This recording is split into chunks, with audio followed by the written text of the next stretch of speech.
Hello guys, welcome back. And இந்த வீடியோவில் comments பற்றி பார்ப்போம். ஃபர்ஸ்ட்டு கமெண்ட்ஸ்னால் போன வீடியோவில் நம்ம இந்த கோடு போட்டிருந்தோம். அண்ட் இந்த கோடு வந்து ஃபார் எக்ஸாம்பிள் இது சின்ன கோடு.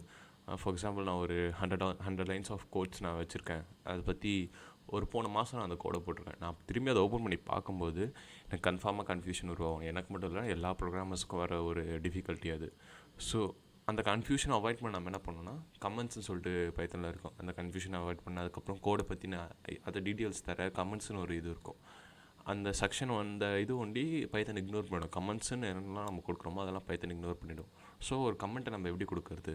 ஃபார் எக்ஸாம்பிள் இது ஒரு comment, this is a comment. So இது வந்து பைத்தனோட சின்டாக்ஸில் இல்லை. பட் இந்த ஹேஷ்டேக் அப்புறம் நான் எது கொடுத்தாலும் அது ஒரு கமெண்ட்டாக கன்சிடர் பண்ணிக்கும். ஸோ அதை வந்து பைத்தன் எக்ஸிக்யூட்டே பண்ணாது. இப்போ இதை ரன் பண்ணனா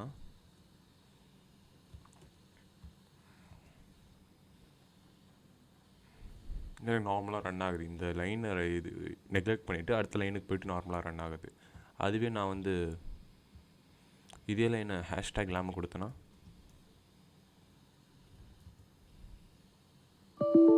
இன்வேலிட் சின்டாக்ஸ்னு ஒரு இருக்காது. பிகாஸ் அந்த மாதிரி ஒரு சின்டாக்ஸ் நம்மகிட்ட இல்லை. கரெக்ட் தான்.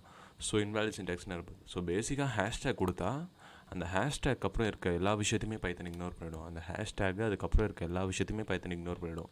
அதான் பேசிக்காக ஒரு கமெண்ட்ன்றது. இது வந்து சிங்கிள் லைன் கமெண்ட்ஸுக்கு யூஸ் ஆகும். மல்டிபிள் லைன் கமெண்ட்ஸும் இருக்குது. ஸோ ஃபார் எக்ஸாம்பிள் நம்ம மல்டிபிள் லைன்ஸில் ஒரு விஷயம் சொல்லணும்னா மல்டிபிள் லைன் கமெண்ட்ஸ்ன்னு இருக்குது. அது ட்ரிபிள் கோட்ஸ் இந்த மாதிரி இது பண்ணலாம். This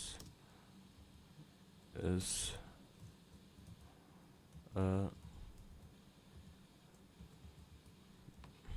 multi line comment. So multiple line comments வந்து ஸ்டார்டிங்கில் சிங்கிள் கோட்ஸ் 3 அண்ட் எண்டிங்கில் single quotes 3. Single quotes double quotes 3 இருக்கணும். பட் ஸ்டார்டிங்கில் 3 அண்ட் எண்டிங்கில் 3 அப்படி இருந்தால் இந்த மல்டிபிள் லைன் கமெண்ட் இந்த ஆல் லைன்ஸையும் இக்னோர் பண்ணிவிடும் நம்மளோட பைத்தன். இந்த எங்கேருந்து ஸ்டார்ட் ஆகி எண்ட் ஆகுதோ அது வரைக்கும் இக்னோர் பண்ணிடும். ஸோ பேசிக்காக கமெண்ட்ஸ்னாலே கமெண்ட்ஸே நம்ம பைத்தன் வந்து பார்க்காது. ஸோ இந்த மாதிரி ட்ரிபிள் கோட்ஸில் ஸ்டார்ட் ஆகுதுன்னு வச்சுக்கோங்க, அதுக்கப்புறம் வர எல்லா விஷயத்தையுமே இக்னோர் பண்ணிவிடும். ட்ரிபிள் கோட்ஸில் எண்ட் ஆகுறது வந்து அது இது வரைக்கும் நீ இக்னோர் பண்ணணும் அப்படின்னு சொல்லிட்டு நம்ம பைத்தன் கிட்ட சொல்கிறோம். சிமிலராக இந்த ஹேஷ்டேக்கு அப்புறம் என்னென்னலாம் விஷயம் வருதோ அது அந்த லைனில் நீ இக்னோர் பண்ணிவிடு அப்படின்னு சொல்கிறோம். ஸோ ஒரு வேல்யூபிள் கோடு கூட நம்ம இந்த ஹேஷ்டேக் போட்டு வச்சுருந்தோன்னா, இந்த ஹேஷ்டேக் அதுக்கு முன்னாடி வச்சுருந்தோன்னா அந்த கோடையும் இக்னோர் பண்ணணும் நமக்கு பைத்தன். பிகாஸ் அது ஒரு கோடாகவே அது கன்சிடர் பண்ணிக்காது. ஹேஷ்டேக் அப்புறம் என்ன இருக்கோ அது கம்பைலே பண்ணாது நம்மளோட பைத்தன். ஸோ இப்போ இதை ரன் பண்ணனா ஃபர்ஸ்ட் லைன் இக்னோர் பண்ணிச்சு as usual. Can watch the fight. And எனக்கு லாஸ்ட் லைனும் இக்னோர் பண்ணுறதுக்கு, இந்த எல்லா லைன்ஸுமே இக்னோர் பண்ணுறதுக்கு. ஸோ நான் அதையே இந்த ட்ரிபிள் கோட்ஸ் இல்லாமல் நான் உங்களுக்கு காமிச்சேன்னா மறுபடியும் நான் ரன் பண்ணேன்னா ஸ்டார்டிங் எரர் வந்துடுச்சு. இன்வேலிட் சின்டாக்ஸ் அப்படின்ற எரர் வந்து. பிகாஸ் இப்படின்னு ஒரு சின்டாக்ஸ் நம்மகிட்ட பைத்தனில் இல்லை. இது நம்மளாக கொடுக்குற ஒரு விஷயம். என்ன வேணால் இந்த இடத்துல நீங்கள் கொடுக்கலாம்.